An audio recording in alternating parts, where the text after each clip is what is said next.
Yo, what up guys, I'm Sammy and welcome back to the Soul Drop, and this is my performance review of the Anta GH4. So this is Gordon Hayward's fourth signature shoe with Anta, and this shoe is actually pretty damn cheap for the actual tech that you're getting. So it's retailing for 120 bucks. So if you guys do want to cop, I try to leave a link in the description box. But let's get it started off with the tracciones, and the traction is actually pretty damn good, but I did need to break it in a little bit, right?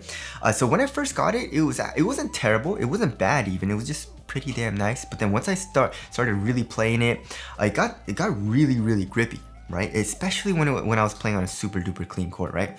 So when I was playing on a pristine court, you know, like there is one LA Fitness that I've been playing at where the wood was actually resurfaced, right? So it's pretty much a brand new court. It's been a couple of weeks, so it's getting a little bit dirty, but for the most part, it's super clean, right? So when I was playing on that court, it was super duper good. You know, I was getting really good stops, pretty much almost top tier. I wouldn't say it's there, but I was getting a really good stop. Also on dust, it was pretty damn good, right? So for example, I was playing with these, right? And then also the Jaw ones. The Jaw ones performed really well for me. In my personal experience, you know, on a dusty court, it bites through dust really well. I was playing in some other shoes that pick up a little bit more dust, like the Trey Unlimited. And then that was having a little bit of a hard time, but the GH4 I feel like was a little bit, you know, in between. Not as good as the Jaw ones, but also not terrible or not as bad as the Trey Unlimited, right? So I would say, you know, it was still, you know, biting through dust pretty well, but not super duper well. And it's a very easy wipe though. You know, you just do 1 to 2 easy slight wipes and I was good to go. It doesn't pick up dust that quickly either. And also another good thing is if too much dust builds up, I didn't slide out terribly. Like it wasn't dangerous or anything. It just wasn't a really good style, right? So if you're playing on a dusty court, I feel like for the most part, it's really good. It's just not top tier on dust, right?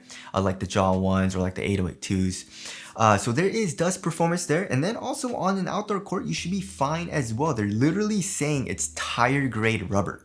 So yeah, it's using pretty much herringbone, right, for the outsole pattern going throughout the entire outsole. We have a kind of like a smaller herringbone for the circle here in the forefoot, and we can see Gordon Hayward's logo there. But for the most part, the rubber is very hard. You have really deep grooves and also very thick grooves, you know. So I feel like outdoor use, you should be fine with the GH4. So for the most part, the traction is really good. I had a very good time playing in the shoe because of the excellent traction. Alright, moving on to the heel to toe transition, also pretty damn smooth here in the shoe, right? So when I first saw the leaks, I saw this part, right? This plastic, I was like, ooh, I don't know about that. And then I thought this whole part was like all caging as well. But when I first got it, I was like, oh, it's actually foam, right? So here in the heel, we have a nice rounded shape and it's not really clunky at all here in the heel. It's actually pretty damn soft, right? So that feels very nice. And then in the forefoot, we have a very nice curved shape. Look at that. And also, a lot of forefoot flex, right? So it feels super flexible, super duper smooth. You don't really have that crazy spring back. I mean, there is a nice little springiness to it, but it's not super springy like, for example, in the Wild 10, right? But for the most part, you know, heel to toe transition when you're doing heel dominant strides down the court, very smooth, and I liked it because of that. And now moving on to the cushioning setup. The cushioning setup is freaking amazing, right? Really nice. I feel like it's a combination of a lot of good things, right? So first of all, court feel is really good. You're very low to the ground. I would say almost on par with Hardens, right? Like the Harden Volume 7, Harden Volume 6, Harden Volume 3, right? So very good court feel, but also step and comfort is really nice, right? So first of all, the insole is pretty nice. You know, I would say it feels a little bit more foamy, a little bit more you know, comfortable than like a regular Ortholite insole, but nothing crazy, right? But also underneath that, this strobo board, when you look at it, it looks like a very stiff strobo board and it looks very glued down, but it breaks in pretty damn nicely. And now that I'm, you know, pressing it, there's a good amount of compression from this actual foam. And also that you can see there are cutouts, right, going throughout the entire stroll board, like in the forefoot, midfoot, and also in the heel. So step comfort is very, very comfortable. There's nice compression. So that felt very nice as well. And also they're using nitrogen foam or N2 foam, right? So it looks like Boost pretty much, and it's really, really soft. Also, there is a little bit of compression from the actual midsole here. Even though there is this plastic cage, there's a nice little, just a subtle compression. There's also a nice little bounce back. Nothing crazy. It's just a nice little subtle bounce. And also impact protection was adequate. When I was doing really hard impacts and stuff like that, I was still good to go. It felt great. My feet didn't hurt really at all. I feel like, if you're doing super hard impacts, it'll hurt a little bit. It's not the best for impact protection, but it's really, really good impact protection for how low to the ground you are. So that's very, very good as well. So it does everything really well, court feel, impact protection, heel compression, step and comfort. So in my personal opinion, it's a really nice cushioning setup. And I definitely feel like most guards will enjoy this cushioning setup because it's a nice combination of responsiveness, comfort, and impact protection, and also a little bit of bounce. So yeah, amazing cushioning setup. And you can see all of this caging here on the lateral side, and also here on the medial side, you can see it's pretty much all caged besides here in the midfoot, but it's still very, very nice for the cushion. And because the N2 foam is super soft, it makes sense that they had to cage it that much, right? So there's the cushioning setup there. Moving on to the material. So pretty much this material reminds me a lot of like old school Nike shoes, right? So like the KD4, the KD5, KD6, Kobe 5. So it's this like synthetic material, but honestly, I don't really mind it. And also I didn't really mind the materials in the older Nike shoes as well, just because, the synthetic material, it lasts a lot longer. It's a lot more durable than mesh and knit materials, but also it's like almost just as thin. Right? It conforms to your foot really, really well, but it's really, really supportive. Mesh materials and knit materials tend to be a little bit softer and they stretch out over time, and also they're not as supportive. But I guess the only bad thing about this synthetic material is it can pinch and it can be uncomfortable, right? For example, like the KD6s, the Kobe 5s, KD5 Elite, there was a good amount of pinching, right?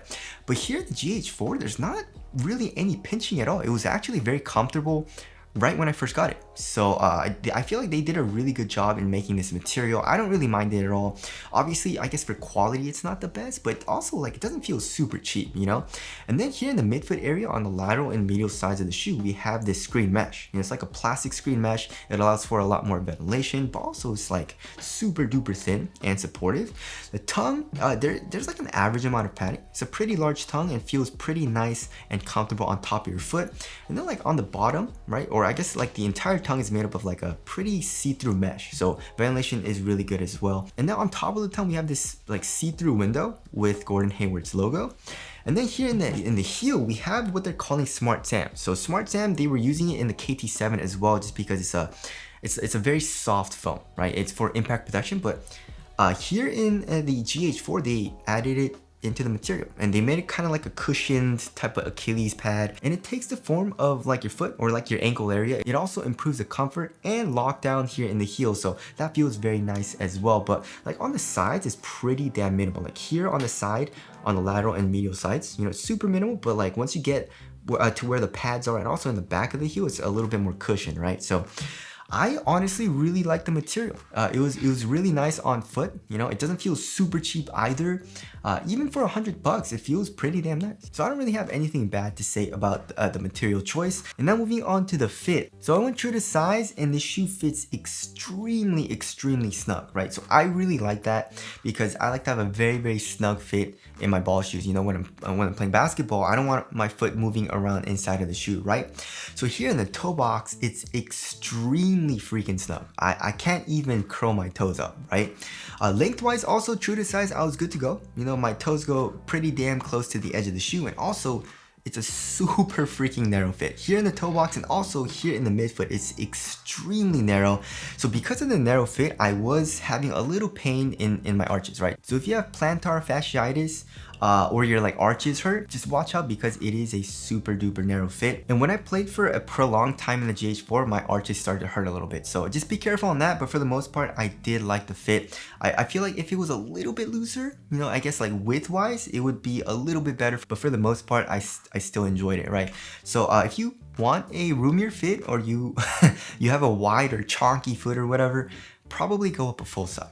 You know what I mean? So there is the fit there. And now moving on to the support and lockdown. So the support and lockdown in the GH4 is absolutely freaking amazing. So lateral containment, I was good to go, right? Like I said, this material is super duper supportive. And also here in the forefoot and midfoot, we have this cage acting as, you know, a lateral counter. And then here in the heel, the foam comes up a good amount, acting as a sidewall too, and it feels like there's an internal TPU heel counter. So lateral containment, I was good to go. And even if you're a bigger dude, right, doing super shifty movements, you're gonna be fine. I don't think anyone's foot is gonna be coming out of the footbed at all in this shoe, right? And also the lockdown in this shoe is absolutely amazing. I love this harness line system. So they're calling it the harness line system. You can see right here. And the lacing is really, really dope, right? So we have pretty much like straps, right?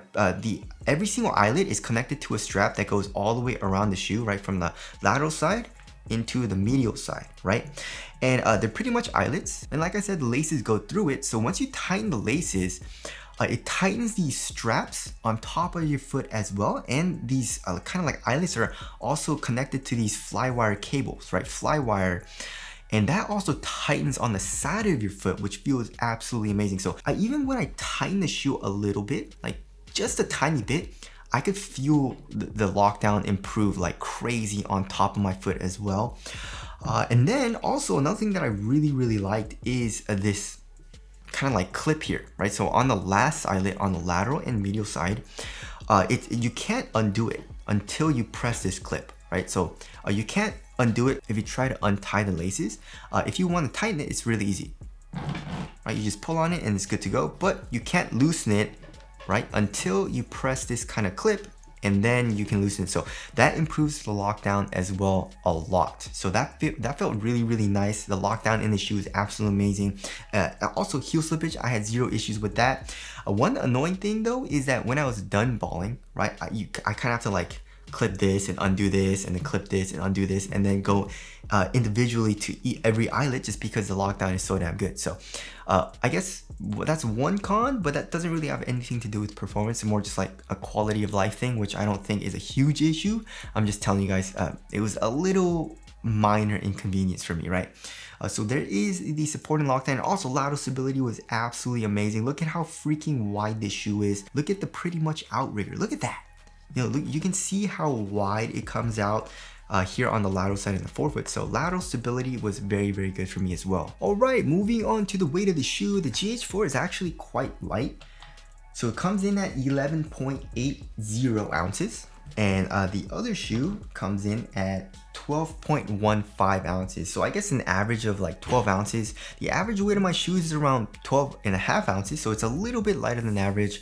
And yeah, it feels pretty damn minimal on foot just because the overall upper doesn't really have that much foam. Like the material is super duper thin and nothing really protrudes out like crazy, making the shoe feel bulky or anything like that. So and also it's a very responsive shoe, right? It's a low top, you know, it's streamlined to your foot and the traction is good.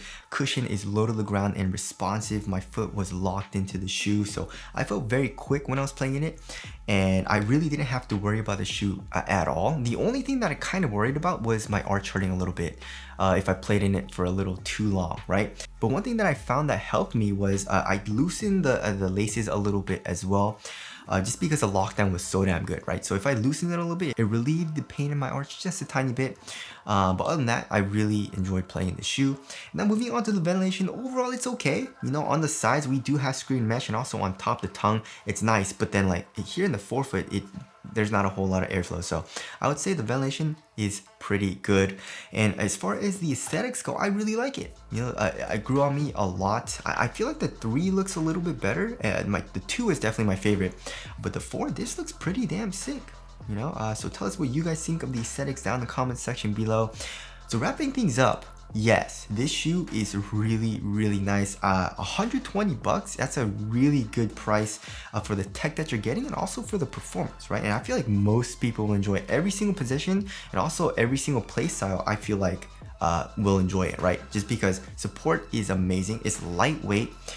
Cushion is also really nice, you know, responsive and low to the ground, so it's good for guards, but also impact protection and super comfortable. Stepping coverage great, so it's good for bigger dudes as well. Traction is phenomenal, so yeah, just the only thing is it's very narrow and it's a super duper snug fit, right? So if that's not your type of shoe, or that's not your type of fit that you want, then obviously this is not the shoe for you. But I feel like if you went up like maybe a full size, half a size, I don't know, maybe you guys might need to go up a full size, but if you do that, I feel like this is still a very good and viable option.